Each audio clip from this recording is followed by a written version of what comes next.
Week 4 of the fantasy football season. Here's a few plays I look to buy and trade for this week. The first player, Tyreek Hill of the Miami Dolphins. This Dolphin offense didn't look good at all in the Week 3 blowout loss at the Seattle Seahawks. And now it looks like Tim Boyle might be the starting quarterback going into Week 4 for this Miami Dolphin team. And that's going to be tough, obviously, for Miami. So Tyreek Hill, only 3 catches, 40 yards in that loss at the Seattle Seahawks. But we know Tyreek Hill, it just takes one deep ball to get him going. And I think this Miami Dolphin team, they're going to game plan better and find easier ways to get Tyreek Hill involved. I know it's a tougher matchup versus Tennessee Titans, where their defense has been pretty good so far in the early going versus wide receivers, where they've been gashed on the ground for the most part this season. But Tyreek Hill, like I said, he was a top 2, top 3 pick in fantasy drafts this year. I know him and Tua had a great rapport and we're making big plays. And now the last 2 weeks with Tyreek Hill failing to get double-digit fantasy points in PPR leagues, he's a perfect buy low candidate because it just takes, like I said, a couple catches for him to have a monster day. The next buy, De'Von Achane,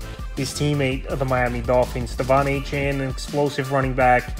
Even if Raheem Mostert returns, I don't believe Achane is going to lose a lot of work. And he only needs anywhere from 12 to 18 touches per game to really get his numbers as De'Von Achane. That's how explosive he is. I know teams, they're going to load the box a little bit more on De'Von Achane now because they're going to try to force Tim Boyle be the starting quarterback Monday night versus the Tennessee Titans. But Achane, like I said, he's a great talent. Last season, he had 8 yards per carry almost on the year.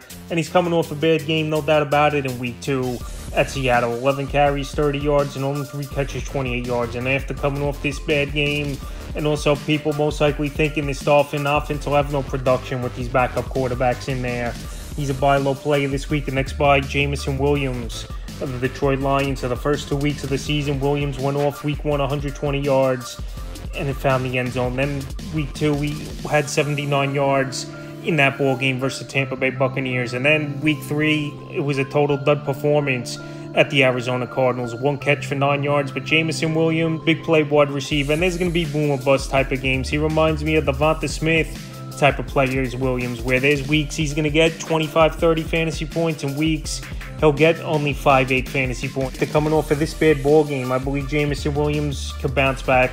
Decent matchup here in Week 4 versus the Seattle Seahawks on Monday Night Football. Once again, 2 Monday Night Football games here in Week 4, and then the bye week in Week 5 for this Detroit Lions team. So this line offense, high-scoring offense, and now with Sam Laporta with the ankle sprain, we don't know if he's going to play on Monday night. And I believe with their bye week in Week 5 that this line team possibly will sit Sam Laporta, and that's just more targets coming Jameson Williams' way. So after a bad game and 2 great performances to start the season, I believe he's a buy low play this week. The next player, Garrett Wilson of the New York Jets. Garrett Wilson, he was a first, early second-round pick in most fantasy drafts. And so far this season, his best game came in Week 3 versus the Patriots, where it was only 5 catches, 33 yards, and if he didn't find the end zone, it was a nothing ball game for Garrett Wilson. So Week 4, middle of the pack matchup versus Denver, where we saw they did a good job last week at the Tampa Bay Buccaneers, holding down Mike Evans to nothing pretty much. And Chris Godwin, if he didn't score that touchdown, they didn't do much as well. So Tampa Bay only scored 7 points in that game. Garrett Wilson, last season with Zach Wilson, we saw he had over 1,000 yards. He's a talented wide receiver. And I believe after he's put in mediocre ball games the first 3 weeks of the season, he's a buy low candidate. I mentioned him on the list last week. I thought he was going to have a great monster game versus New England.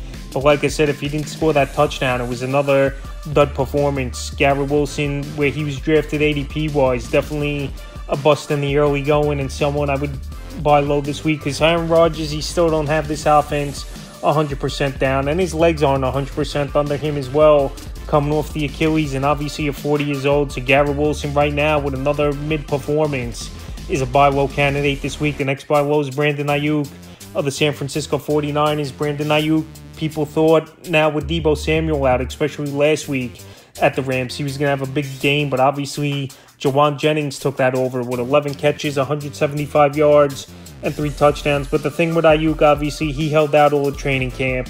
He's not 100% up to snuff and in game shape, I believe, is Brandon Ayuk. But the only promising sign I saw in that Week 3 ball game at the Rams, 10 targets in that one, and with George Kittle out as well, we don't know how long he's going to be out, is George Kittle. Brandon Ayuk's going to step up. He's getting the big money, and it's time for him to step up in this Niner team to go out there and step up as well. 2 bad losses in Minnesota, and then a game at Los Angeles where they were up 10 late in that one and blew it and lost at a field goal towards the end of the ball game. So right now, while Aiyuk's struggling and he's failed to reach double-digit fantasy points at all this season, he's a buy low candidate with some favorable matchups coming up. Week versus New England and Week 5 versus Arizona. So this would be the time to go get Aiyuk, because if he goes out there and has a monster ball game, his value obviously is going to go back up, and you can't get him on a discount. The next buy, Tank Dell of the Houston Texans. So Tank Dell, last week it was an intriguing game a little bit,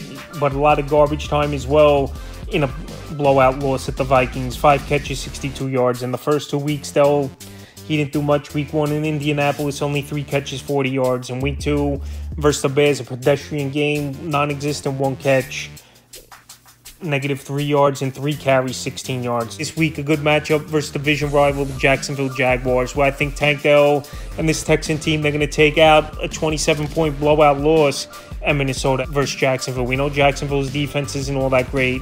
We know they're vulnerable to giving up points. And Tank Dell, last season, him and Stroud were on the same page, making big plays. And believe it or not, Tank Dell, he's played pretty much the same amount of snaps all season that Stephon Diggs has, where Nico Collins being the #1 wide receiver easily for this Houston Texan team. So after 2 mid games and a horrible game for Tank Dell, he's a buy low candidate this week. In the final play I look to buy and trade for is Travis Kelce of the Kansas City Chiefs. I don't think Travis Kelce is washed this quickly after last season. He still had a big year. I know his numbers fell off a little bit. Still going off a great year at the tight end position, even though not up to Kelce standards in previous seasons.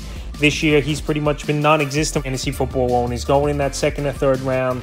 And Kelce's failed to reach double-digit fantasy points in all 3 games. Week 1 versus Baltimore, pedestrian game, 3 catches, 34 yards. Week 2 versus Cincinnati, a catch, 5 yards. And then Week 3 at Atlanta, coming out in the second half, he made 2 catches to start the half. And then he didn't do much with 4 catches, 30 yards. So, like I said, Travis Kelce, he was the 2nd, 3rd tight end, the worst coming off the board for fantasy owners. And right now, it's a big problem, no doubt about it, where he's not getting it going. He's not making plays. But like I said, this Chief team, second half of the season is where this offense really kicks it into gear and gets things going. Even though Rashee Rice, he's in midseason form making plays.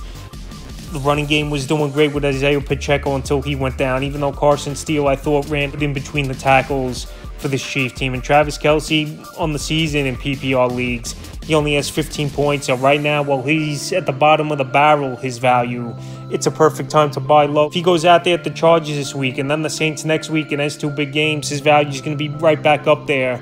So while it's, like I said, bottom of the barrel, lowest it's been, his value is Travis Kelce. He's a buy low player this week. So that's a few players I look to buy and trade for Week 4 of the fantasy football season.